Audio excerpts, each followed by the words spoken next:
5 sisters came to our shores, 5 of your sisters, 185 years ago. As you sit here with 2 of your other sisters of charity, what's running through your mind? Oh, wow. Thank you very much for bringing me up, Philippa. When I woke up this morning and I was reflecting, I was praying, and I was quite overwhelmed by that thought. 5 sisters of charity came to Australia, and you were all here today. We were the first women religious in Australia, and then many, many other brothers and sisters came. And then I thought about Margaret, Jenny and myself being the only 3 Sisters of Charity here at Catholic Health Australia. And I thought about, well, Margaret and Jenny entered a little bit before me, but when I entered the Sisters of Charity, when I was professed, the Mother St Agnes, who was our congregational leader, she said to me, "Clare, you are the 500th Sister of Charity." Now, we've never been as big as the Sisters of Mercy, as big as the Sisters of St Joseph. We were sort of middle size. But I thought, wow, that's amazing. I did my nurse training before I entered the congregation of the Sisters of Charity with the Sisters of Mercy in Brisbane. I think they were ever grateful that I didn't enter them when they heard I was entering. What did you do, sister? Well, to put it blankly, they thought I was a bit of a cause of trouble, you know. I tell you, there were incidences. So my father was a policeman and he died young and left Mum with 7 of us to rear. And so Mum, who came off a cattle property, second eldest of 13 children. Mum knew how to milk cows and everything, but she didn't know how to... she was a policeman's wife and she loved that. Dad was a sergeant, so she worked very closely with him, but she didn't know how to teach, she didn't know how to nurse. So when I said to Mum... So her thing to us was, especially the girls, was that we needed to have a good education so that if our husbands died, we'd have a profession to go to. Always it was education, never it was nursing, but it was always education. So when I would come home on my days off, so I had an uncle who was the secretary of the police union, and as I said, a lot of police in the family. So when I'd come home on my days off, so you stayed at the Mater during the week and you came home for your days off. If you lived in Brisbane, if you lived in the country, you stayed in the nurses' home.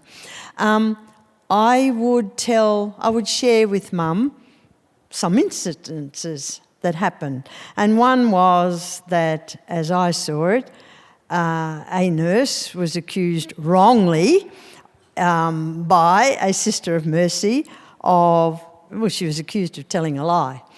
And so I came home and I told Mum all about this, never imagining that my mother would take it any further. But she talked to my uncle, Uncle Merv, who was the secretary of the police union. And Uncle Merv went to the head person, Mother Gabriel, of the Mater Hospital. And Mother Gabriel called me up and she said, "What? Why? You know, what did you..." And I said, well, it was the truth, what happened. But I told my mother. I don't know why Mum told Uncle Merv, you know. But it was all about, of course, social justice. And mind you, the sister was wrong. The nurse had not told a lie, you know. But Mother Gabriel was very, very upset that I went to my uncle and that my uncle went to her. Now, that happened twice. So I used to think, oh, my God, I better not say that about it. But so mum, Good on you, Uncle mum in Merv. all of it, mum in all of it was, What an sister- inspiration your mum must have been. Well, to look, be on the right side of honestly- history. Honestly, Paul McClintock said last night, sometimes I can feel my parents within me saying, good on you, Paul, for what you're doing or something. And I can often feel that within me about my mother. She was a very simple woman, but the older I get, the more profound I realise how our mother was. So I entered the Sisters of Charity, and of course, thankfully, continued on in the healing ministry. So I was thinking about those first 5 sisters and the 3 of us, and really Ruth Jurek, who was with us yesterday, and I've been in our leadership off and on over three lots of 18 years actually, at different times.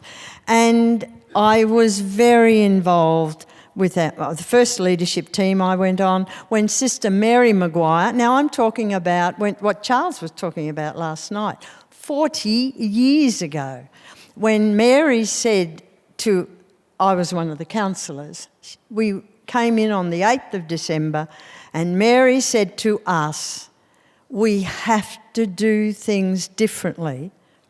We're either putting sisters into ministries that they don't want to be in. They want to be out in the margins with the poor, with the marginalised, or we're putting them in leadership roles that they're not capable of because of just didn't have that gift or talent.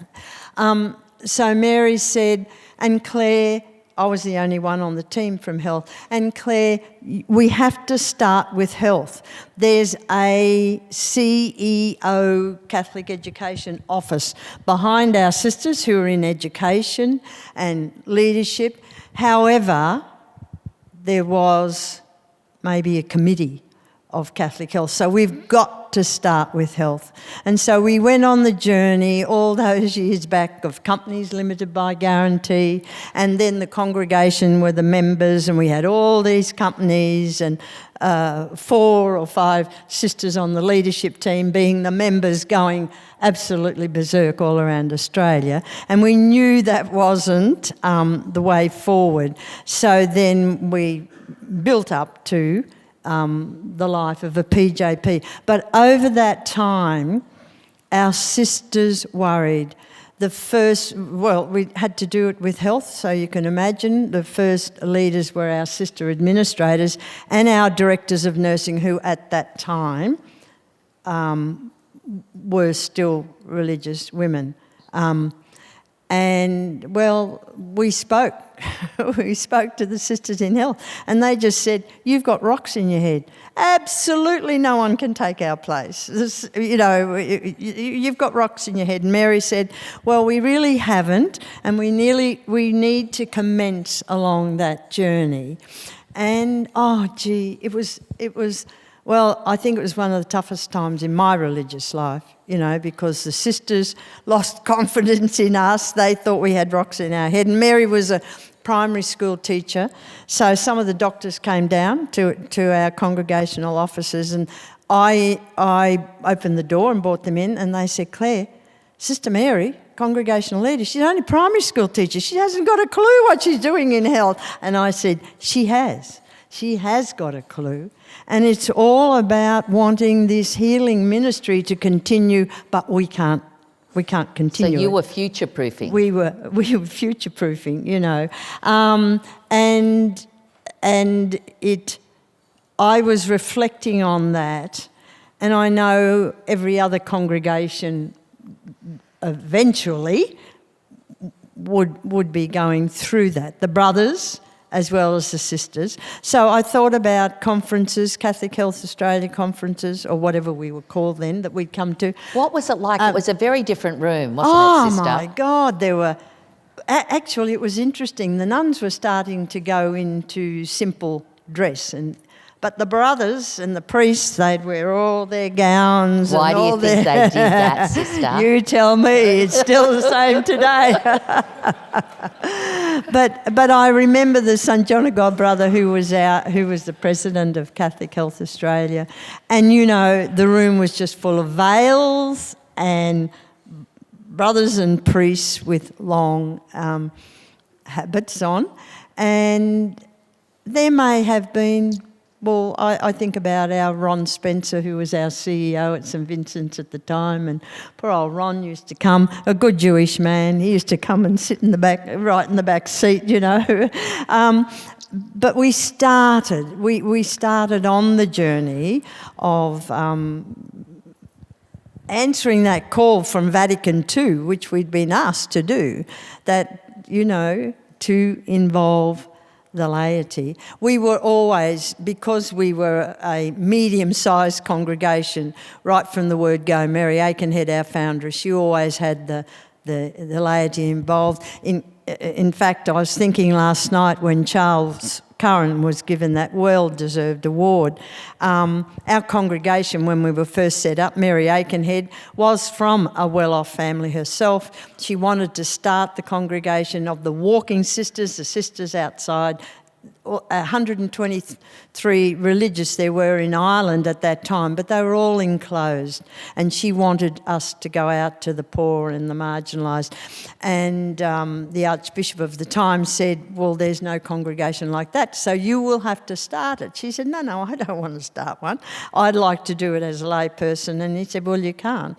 So she went over and she was educated as a religious by the Loretto sisters, and her very best friend, Mrs. Anne O'Brien, who was quite a well-off person, she came back to Ireland, and Archbishop Murray said, so this is going to cost some money to start this congregation. And Mrs. O'Brien was the first philanthropist. She actually paid for our congregation to be established. So I was thinking about Charles last night, and I was just full of it. But what I was full of, and I want to include Ruth in this because Ruth is on the CHA board, as I am, and I'm on the CHA board in light of Catholic Religious Australia, which is where all the leaders gather together. So I'm nominated by them to be on this board. But Ruth and I, and Margaret and Jenny, many times Ruth and I share, being on the board of CHA is such a privilege. The men and women on that board are just extraordinary, men and women.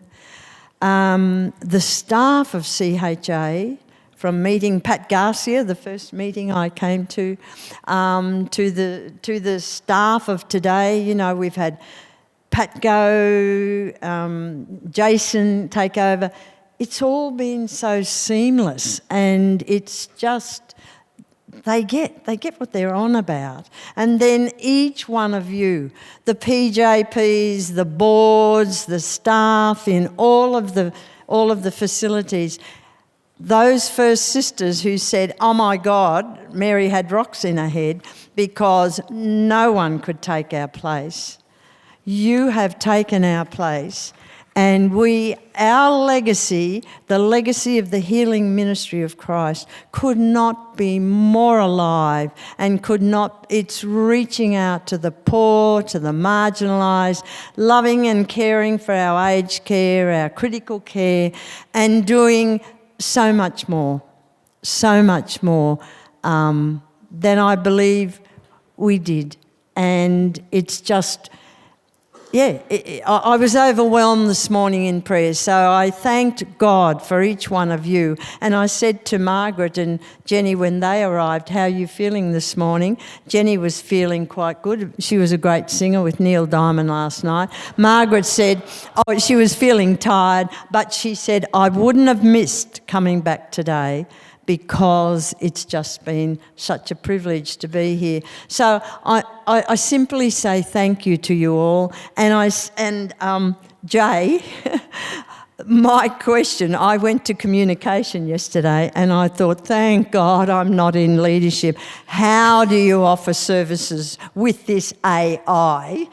Wasn't that the question? You're onto it. Yeah, we were onto it. you've enlightened me this morning. I think you might be able to be great service providers with AI. But, you know, I just wanted to say a special thank you to each and every one, and to all those who are not here, if you take that back to them, and to assure you that you are always in our prayers. And we are so delighted to be part of Catholic Health Australia today. Thank you, Sister Clare.